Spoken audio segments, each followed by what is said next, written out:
안녕하세요. All That Story입니다. 오늘은 여러분께 감동적인 단편 소설을 소개합니다. 축하, 비밀, 그리고 색종이 조각이 가라앉은 후에도 은은하게 남는 긴장감을 살금살금 파고드는 이야기입니다. 수상 경력에 빛나는 작가 브랜든 드보아, 그의 작품인 종전 다음 날을 소개합니다. 작가는 서스펜스의 거장이자 뉴햄프셔 출신 작가로 엘러리 퀸즈 미스터리 매거진, 베스트 아메리칸 미스터리 스토리, 심지어 뉴욕타임스까지 그의 작품이 실린 바 있습니다. 오늘의 작품은 전쟁 후 뉴욕 맨하탄을 배경으로 승리의 기쁨이 여전히 거리에 울려 퍼지고 있습니다. 하지만 한 사람에게는 과거가 아직 완전히 사라지지 않았습니다. 이어지는 이야기는 씁쓸한 죄책감, 숨겨진 진실, 그리고 잠깐만, 뭐라고? 라고 외치게 만드는 반전에 대한 이야기입니다. 그럼 따뜻한 음료나 커피 한잔 하시며 편안하게 감상하세요.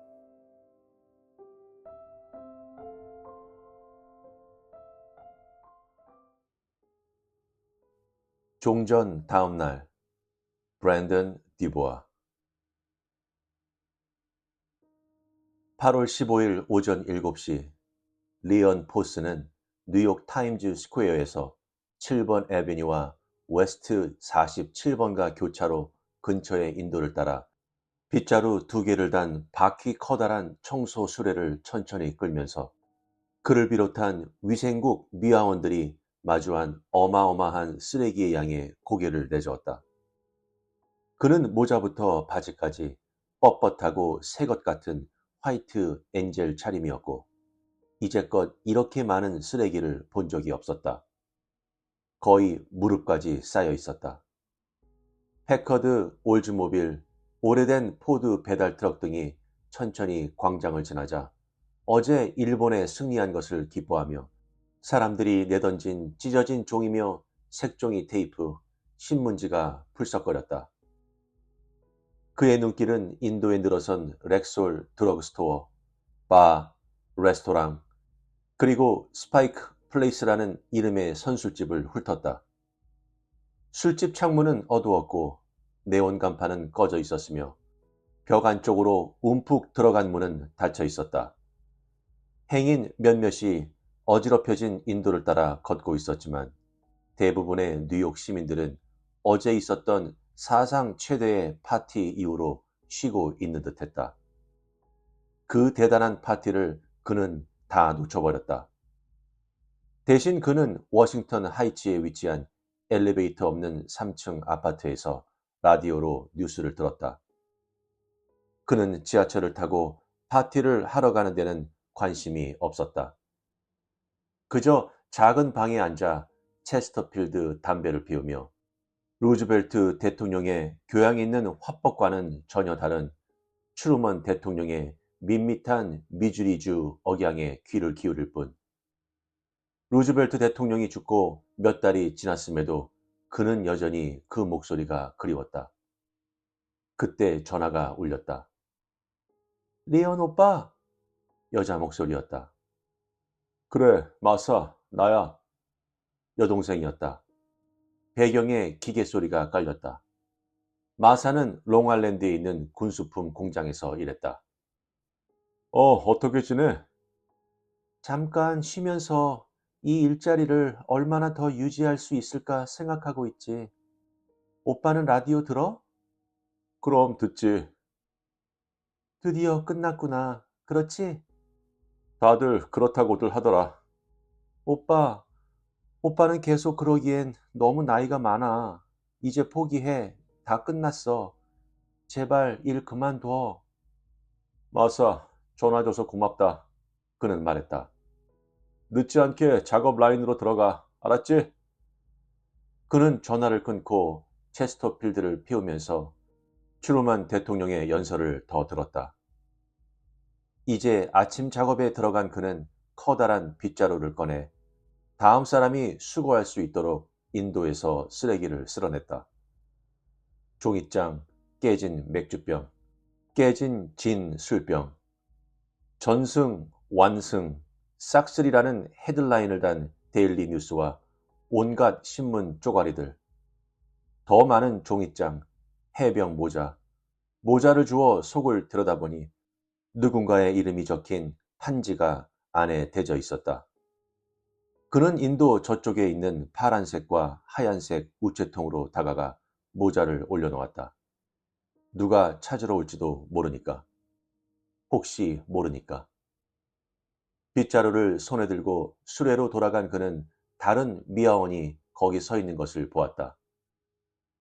나이와 살집이 꽤 있었고 하얀 제복은 얼룩져 있었다. 얼굴은 시커먼 수염 자국으로 뒤덮였다. 아침에 급히 일 나오느라 면도를 잊은 모양이었다.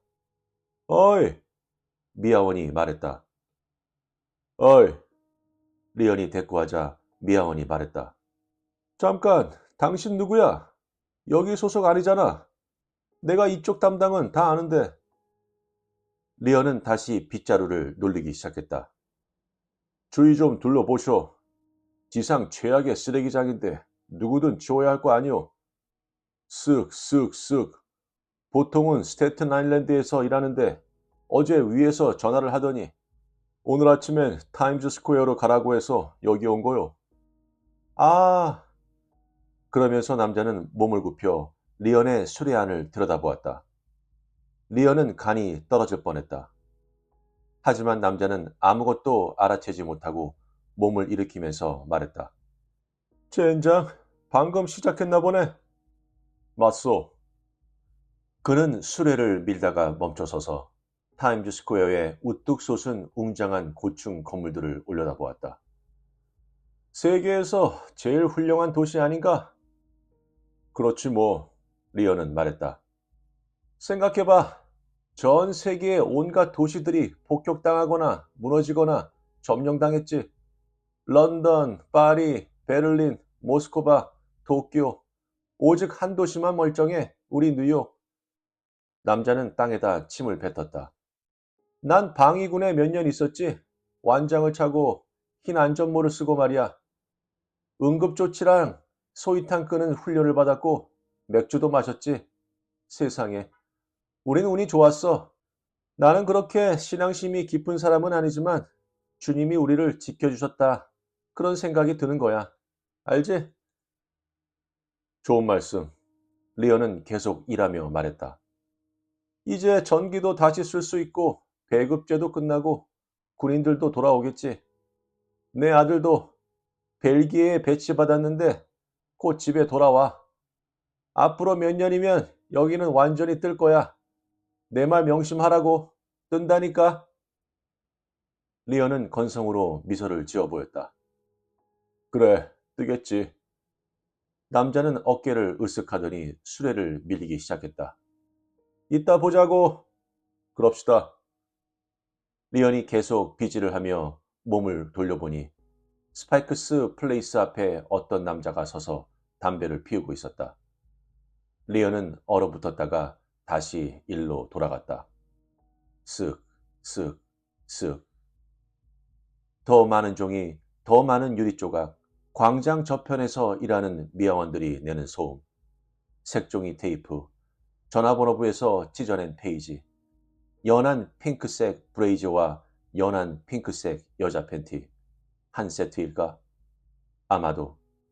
그 모든 죽음과 부상, 포로로 잡힌 군인들의 행렬이 끝난 행복의 순간에 어느 아가씨가 벗은 것이리라.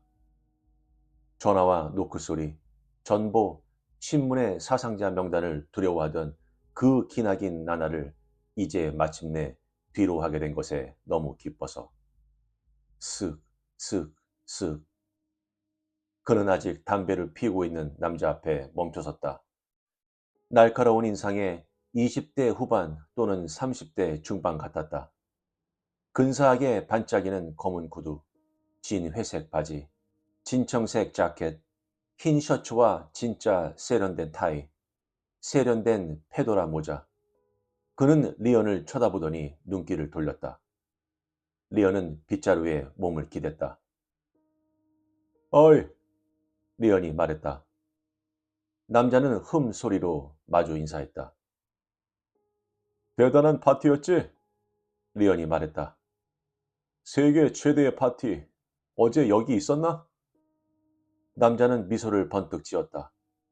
그을린 피부에 대비되는 하얀 이가 보였다. 아니, 따로 갈 데가 있었거든요. 신나게 즐겼죠. 아, 잘했군. 리언이 말했다. 더 수준 높고 재미도 더 좋았겠지. 여기 거리에서 어슬렁거리는 것보다야.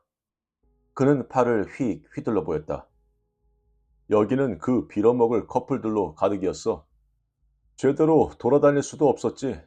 잔뜩 취해서는 싸우고 키스하고 몇 년이 지나면 뉴스 영상이며 사진을 보면서 얼마나 근사한 밤이었는지 모른다고 다들 그러겠지.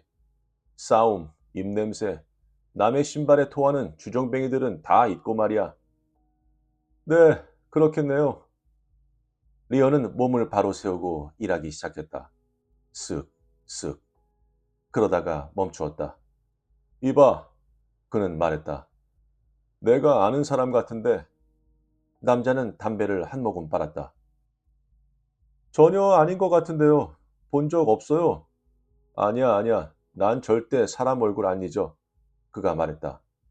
몇 년 전 죽은 내 아내 도나가 생전에 하던 말이 그거야. 당신은 절대 사람 안 잊는다고. 남자는 약간 불쾌한 얼굴을 하고 그냥 서 있었고 리언이 손가락을 탁 튕겼다. 알았다. 사진을 몇 번 봤네. 소니 델레노 맞지?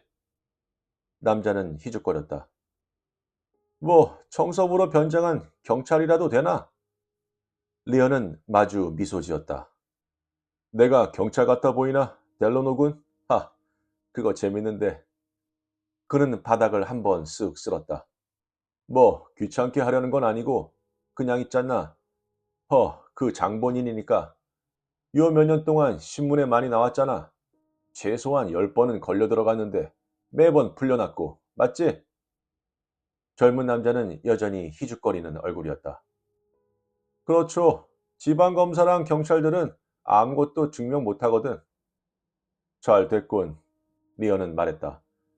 그는 빗자루를 들어 인도 모퉁이에 툭툭 쳤다. 참 믿기 힘들지 않아? 거의 4년을 끌었는데 이제 끝이라니. 전쟁이 끝났단 말이야. 몇 주 후면 평화조약서에 서명을 할 거고. 웃긴 일 아닌가? 무슨 말입니까? 웃기다니. 리언은 빗자루에 몸을 기댔다. 생각해 보라고, 델로노군. 엊그제만 해도 자네가 일본 군인이었으면 죽을 수도 있었어. 이렇게 딱. 리언은 손가락을 탁 튕겨 보였다. 이제는 죽이면 안 되지. 전쟁은 그치니까. 48시간이 채 안 돼서 표적이 아니게 된 거야. 자네도 마찬가지고. 음? 나쁜 말은 아니고, 델로누군. 하지만 왜 그 있잖아. 자네가 관계된 그런 일, 그러니까 신문하고 경찰에서 자네가 관련돼 있다고 한 그런 일들. 암시장에 설탕이랑 고기 팔고, 고무 타이어 훔치고, 주유 배구표 위조하고. 며칠 전이라면 아직 경찰들이 자네를 뒤쫓고 있을 거 아니야. 하지만 이제 전쟁은 끝났고, 곧 이 배급제도 종료될 거라고 신문에서 읽었거든. 이제 혐의가 벗겨지겠지. 그거 기분 참 좋으시겠어. 전쟁 중에 했던 그 모든 게, 이제 죄가 아니게 될 테니까. 이제 누가 그걸 갖고 자네를 귀찮게 하겠냔 말이야. 희죽거리는 싱글거림, 훅 뿜는 담배 연기. 리언은 말했다. 그럼 이제 뭘 하시려나, 델러노군? 그는 코트 소매에 먼지를 툭툭 털었다. 누가 알겠어요? 전쟁이 끝났으니 똑똑한 사람들이 돈 벌 기회는 널렸지. 군인들이 돈을 싸들고 귀향하고 결혼 상대를 찾고 아기를 낳고 새 집을 사고 그래요. 크게 붐이 일겠죠. 지켜만 보시라고. 그리고 자네는 거기서 돈을 벌고 잘 아시네. 리언은 몇 초간 일을 했다. 쓱쓱쓱. 그러다 다시 델레노와 눈을 마주쳤다. 저기 나쁜 말은 아닌데 꽤 건강해 보이는군. 체격도 좋고. 왜 입대하지 않았지? 델레노의 눈이 가늘어지고 무심했던 표정이 얼음처럼 냉랭해졌다. 면제예요. 그는 내뱉다시피 말했다. 복무 부적합. 아, 의사가 그렇게 말했나 봐. 그래요. 심장이 나빠서. 댁이 무슨 상관이기에. 미안. 아내는 나더러 늘 주절된다 그랬지. 다들 그렇게 하더라고. 안 그래? 작년에 펜실베니아 주립대 수영부 전원이 건강 문제로 징병 유예를 받은 이야기 들었나? 시스템이 그렇게 썩었다니까. 누구는 징병돼서 나가고 누구는 연출 써서 빠지고. 그게 세상 돌아가는 방식 아닙니까, 아저씨? 그렇겠지. 레오는 스파이크스 플레이스를 뒤로 하고 인도를 쓸어갔다. 그의 숨결은 쌕쌕거렸고 머리는 지끈거렸다. 지나친 커피, 담배, 그리고 생각 때문에 어젯밤 잠을 이루지 못했다. 쓱쓱쓱. 그는 빗질을 하며 다시 스파이크 플레이스로 돌아왔다. 델레노는 아직 거기서 기다리고 있었다. 물론 레오는 그럴 거라 확신했었다. 일이 많겠어요, 델레노가 말했다. 리언은 어깨를 으쓱했다. 뭐 일이니까. 다른 직장에선 너무 나이 먹고 꿈뚜다고 잘렸다네. 하지만 난 바쁘게 지내는 게 좋거든. 뭔가 공헌하는 게. 델레노는 흠 소리를 냈다. 리언은 말했다. 이 도시를 봐. 세계 제1의 도시지. 그게 어떻게 돌아가는지 아나? 대부분 사람들은 어울려서 서로를 지켜주고 협력한다네. 아, 사업을 하고 돈을 벌고 뭘 만들기도 하지만 난 대부분의 경우 사람들이 정직하다고 바르게 살고 싶어 한다고 믿고 싶어. 그게 세상 돌아가는 방식이지. 그래야만 제대로 돌아간다고. 델러너는 시계를 들여다보고 초조하게 발을 움직이더니 다시 시계를 보았다. 리언은 신중하게 말을 골랐다. 하지만 늘 기생충들이 있지. 얹혀가면서 아무것도 안 하거나 거의 하는 일 없이 얻어만 가는 놈들. 병역 기피자라든가 사기꾼, 도둑. 딱 자네처럼 말이야. 델레노의 살벌한 눈이 다시 얼음처럼 차가워졌다. 자기 일이나 하시죠, 청소부 양반. 리언이 말했다. 바탄이라고 들어봤나? 누구 모르는 사람도 있답니까? 많은 이들이 이미 잊어버렸지. 리언이 말했다. 말이 격하게 흘러나왔다. 내 아들도 거기 있었다네. 필리핀 사람들을 위해, 미국을 위해, 자네를 위해 싸웠지. 델러노군. 그 애랑 수만 명의 다른 애들이 해준 일에 대해 글쎄 고마움 같은 거 안 느껴지시나? 존경심? 죄책감? 델레노는 담배꽁초를 바닥에 던졌다. 이거나 치우쇼 영감. 그리고 나 좀 냅두고. 지금 중요한 사람 만날 예정이니까. 리언은 빗자루로 담배꽁초를 도로 그에게로 쓸어보냈다. 그랬겠지. 맞춰볼까? 타이 멀케히 맞지? 항만 근로자 조합 관련 인물이잖아.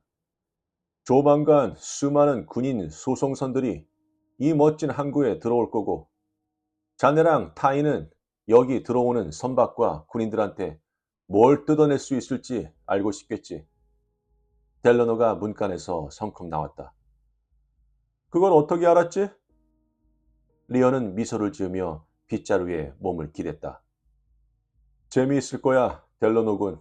참, 오늘 여기 청소부로 오는 것 말고 또 직업이 있는데 말을 안 했군. 난 정부에서 일하고 있다네. 법무부. 내가 일 시작할 때는 수사부라고 불렀는데 이제는 FBI가 됐지.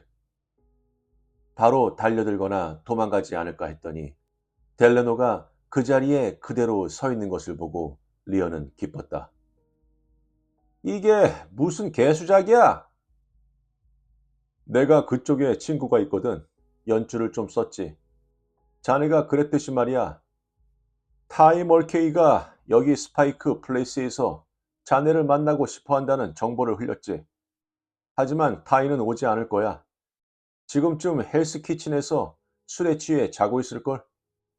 타인은 자네를 만날 마음이 없지만 난 확실히 있었거든. 날 잡아놓을 근거는 없을 텐데. 리언은 웃음을 터뜨렸다. 허, 그걸 누가 모르나. 경찰에서 퇴직당하기 전까지 우리 애들이랑 몇 년 동안이나 자네를 잡아놓으려고 벌렸는데 다 실패했단 말이야. 지방검사 톰 듀이랑 프랭크 호건도 같은 신세였고, 심지어 리틀 플라워도 작년에 자네를 뉴욕의 공적 1호라고 부르면서 루치아노처럼 자네도 체포해서 강제 출국시켜버리고 싶어 했지만 결국 그렇게 안 됐지. 그래서 자네가 아직도 자유로운 몸으로 여기 서 있는 거고, 어때? 기분 좋으신가? 트럭과 차들이 더 지나갔다. 몇몇은 흥겹게 경적을 울려대며 전쟁이, 죽음이, 나쁜 소식을 기다리는 일이 모두 끝났음을 알렸다. 리언은 말했다. 왜 아무 말이 없나?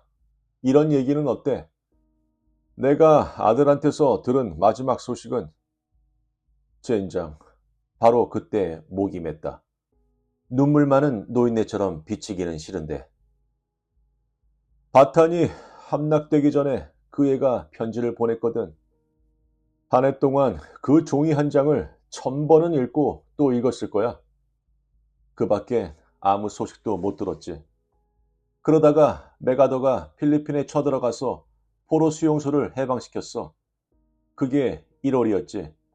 난 기다리고 또 기다렸는데 그러다가 적십자에서 보낸 전보를 받았어.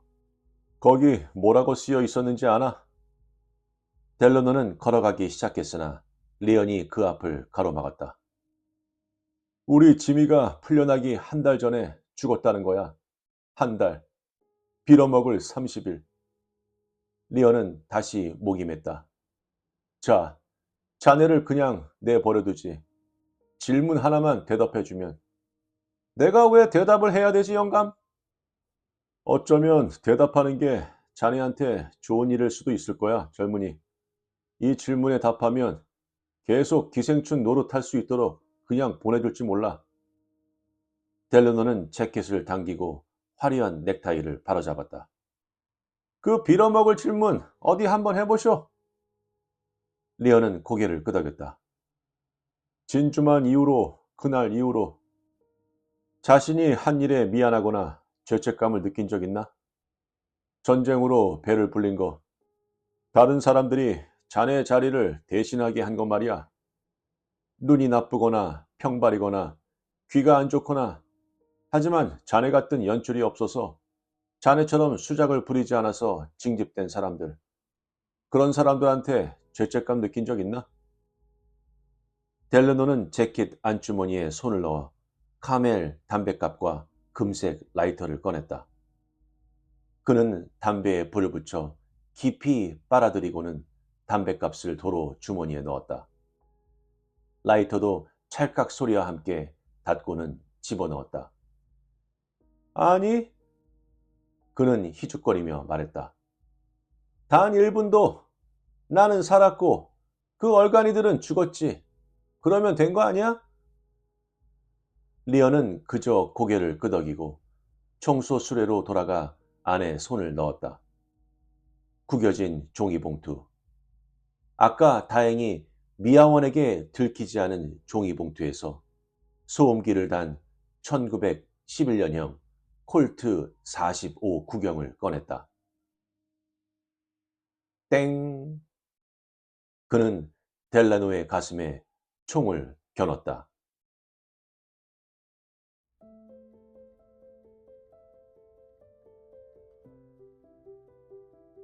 어떠셨나요? 브랜든 드보이가 쓴 종전 다음 날은 전쟁이 종이 위에서는 끝나지만 그 여파가 사람들의 마음과 골목길, 그리고 물론 전쟁 후 맨하탄 아파트에도 남아 있을 수 있다는 것을 일깨워주는 이야기인 것 같은데요. 작가의 글에서 제가 가장 인상 깊었던 점은 긴장감을 끌어오르게 하지 않고 부드럽게 풀어내는 방식입니다. 이 이야기에서 승리는 진정한 것이 아닙니다. 마치 항복 문서를 놓친 것처럼 결과와 죄책감, 그리고 오랫동안 묻혀있던 비밀들이 수면 위로 떠오르는 불안한 시작일 뿐입니다. 그리고 이 이야기의 핵심은 우리에게 다음과 같은 질문을 던지는데요. 승리한다는 것은 과연 무엇을 의미하는가? 거리에서 깃발을 흔드는 것인가? 아니면 환호가 멈췄을 때 우리가 안고 있던 불편한 진실과 마주하는 것인가? 글쎄요, 작가는 진정한 전투가 항상 탁 트인 들판에서 벌어지는 것이 아니라 총격이 멈춘 후에도 사람들의 마음속에서 조용히 벌어진다는 것을 능숙하게 보여줍니다. 맨하탄의 화려한 축하 행사에도 여전히 그림자가 드리워져 있으며 행진 밴드와 퍼레이드만으로는 모든 것을 해결할 수 없다는 사실을 일깨워주기도 합니다. 그렇다면 이 이야기에서 우리는 무엇을 배울 수 있었을까요? 때로는 전투에서 가장 힘든 부분은 그 이후의 상황을 감당하는 것입니다. 시끄러운 소음과 환호로 거리가 가득할 때는 축하하기 쉽지만 군중이 집으로 돌아가고 고요함이 스며들 때 바로 그때가 진정한 심판이 시작되는 순간이 아닐까요? 그렇다면 여러분 인생에 가장 승리감을 느꼈을 때는 언제였나요? 재미있는 사연이 있으시다면 들려주세요. 구독과 좋아요는 영상 제작에 많은 힘이 됩니다. 감사합니다.